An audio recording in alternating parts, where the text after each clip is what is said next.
In this video, I'm going to show you how to check your tax code. If you find this video helpful, please drop a like and subscribe to my channel.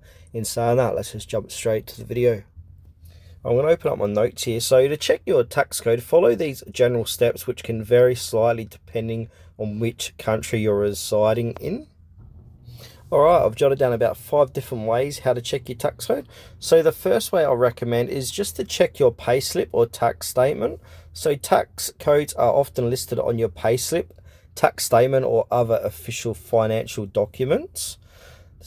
Another way is online tax account. Many countries provide online portals where you can log in to view your tax details.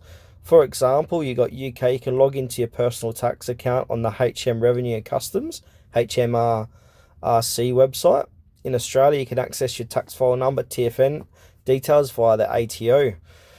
The third way is to simply contact your employer or tax advisor. So if your employer or tax advisor can provide you with your current tax code or assist you in retrieving it.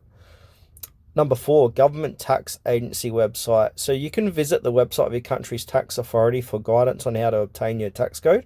They often have resources or forms you can use. Number 5, and the last way, is mail from tax authority. So look for any recent correspondence from your tax authority that might include your tax code. If you're still unsure or having trouble finding it, contact your local tax office directly, can help you to get accurate information.